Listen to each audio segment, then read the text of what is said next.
नमस्कार मित्रों, एक बार फिर से स्वागत है आपका हमारे इस YouTube चैनल आयुष भक्ति दर्पण पर।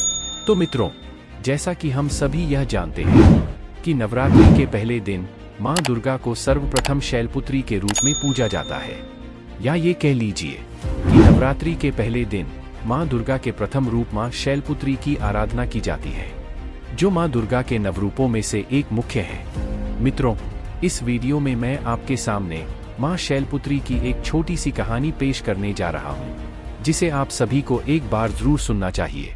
लेकिन मित्रों, वीडियो में आगे बढ़ने से पहले अगर आपने अभी तक इस धार्मिक चैनल आयुष भक्ति दर्पण को सब्सक्राइब नहीं किया है तो यार प्लीज अब देर न करो, बस अब तुरंत कर लो सब्सक्राइब और कर दो एक प्यारा सा कमेंट, क्योंकि इस तरह की वीडियोस हम आपके लिए अक्सर लाते ही रहते हैं।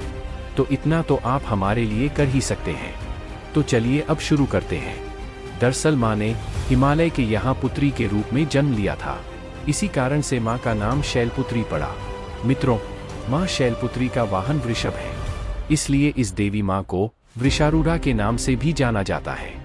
देवी शैलपुत्री ने अपने दाएं हाथ में त्रिशूल धारण कर रखा है और माँ शैलपुत्री का बायां हाथ कमल से सुशोभित है। यही देवी प्रथम दुर्गा है और ये ही माता सती के नाम से भी जानी जाती है। इनकी कथा कुछ इस प्रकार है। यह उस समय की बात है जब एक बार दक्ष प्रजापति ने यज्ञ किया था।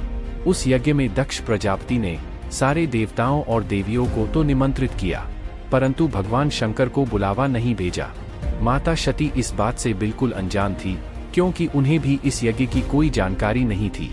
लेकिन जब माता सती को इस बात का पता चला तो माँ सती यज्ञ में जाने के लिए विकल हो उठी। तो भगवान शंकर जी ने माँ सती से कहा कि हे देवी, सारे देवी और देवताओं को निमंत्रित किया गया है, बस हमें ही नहीं किया गया है।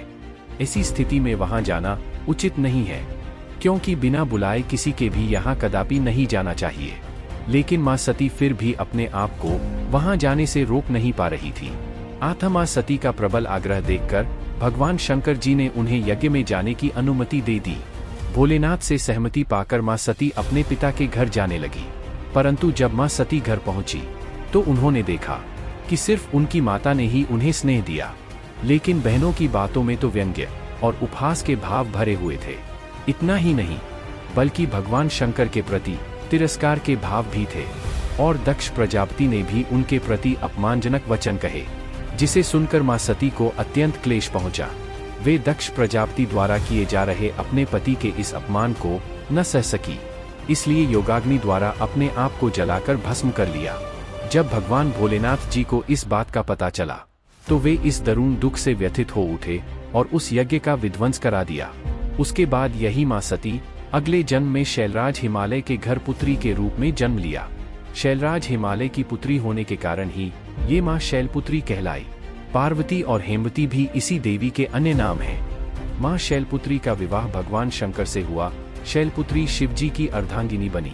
मित्रों, पुराणों में माँ शैलपुत्री के महत्व का वर्णन काफी विस्तार में मिलता है, जो अत्यंत रोचक पूर्ण है। वास्तव में माँ शैलपुत्री की शक्ति अनंत है।